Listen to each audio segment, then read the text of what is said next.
officially noted as a potential winner of the Publishers Clearinghouse Sweepstakes, please welcome speaker, coach, mediator, and author, and my friend, Teresa Harlow. Right here. It's all mine. I actually just got that yesterday.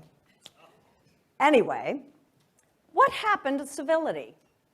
I'm talking about politeness, common courtesy, maybe a little empathy. Has anyone else noticed that people just aren't very nice to each other these days? From brazen social media attacks to people who cut you off on the road. That happened to anybody else? One? Nobody else gets cut off on the road? Oh, okay.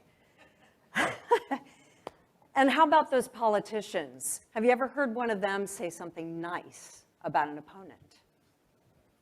No way. People are being thrown onto subway tracks by complete strangers. Innocent bystanders gunned down by drive-by shootings and mass murders. 150 people were just stampeded to death recently at a Halloween festival in South Korea. Have we become so consumed with where we're going, what we're doing, we have no idea what's happening to those around us? Or worse, don't care? Yet, one thing gives me hope. Driving. Surprise you? Think about it. Every day you get behind the wheel and you assume those people coming at you are not going to veer left of center and will kill you. It's a lot of trust, if you think about it, to put in people whom you know nothing about. But back to those drivers who cut people off. They burn me. But it's different for me now. Back in the day, I used to flip them off, I'd curse at them. All right, I might still do that. But back then, it wasn't beyond me to run down to their car at the next traffic light and give them a piece of my mind. In fact, I was a little concerned I might get caught up in some kind of road rage incident and get hauled off to jail or have my head blown off. So I thought I might need some anger management. And about that time, I was reading Wayne Dyer books and watching him speak.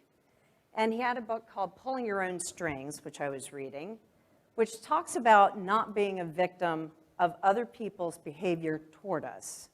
In fact, he declares that we have a choice as to whether no one can really make us angry. Wow.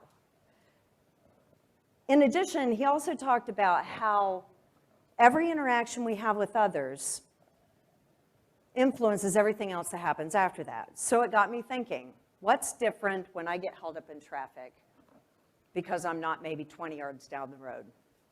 Maybe I avoid a fatal car accident. Or I arrive 10 seconds later at my destination only because I got held up in traffic and I meet someone on the way in who changes my life. Or that other driver arrives 10 seconds before a child is born, or a parent takes their last breath. So what if we considered every interaction with our fellow humans, good or bad, as a gift? Might it help us adopt a mindset of civility? Can you imagine if we reclaimed civility online, at work, in our communities, and in our government? We can only hope. As you consider the divisiveness we experience in society today, I ask you to do 3 things and join me in adopting a mindset of civility. Are you game? You guys in? All right. Number 1, reassess your situation. Is it possible that what's happening is a positive, cloaked as a negative? 2, exercise restraint with others. As my mom would say, if you got nothing nice to say, what'd she say? Don't say anything. And 3rd, be part of the solution. Start ripples of kindness. Smile or say hi to a stranger or hold the door for them. Offer to help a neighbor or a friend. Offer to babysit. Say please, excuse me, and thank you. Tell someone something you appreciate about them. Call your parents. Here's a good one. Acknowledge without judgment another person's opinion whom you disagree with. It doesn't mean you agree. And lastly, live by the golden rule. Treat others the way you want to be treated, not the way you feel they deserve to be treated. And isn't that the highest form of civility? Thank you.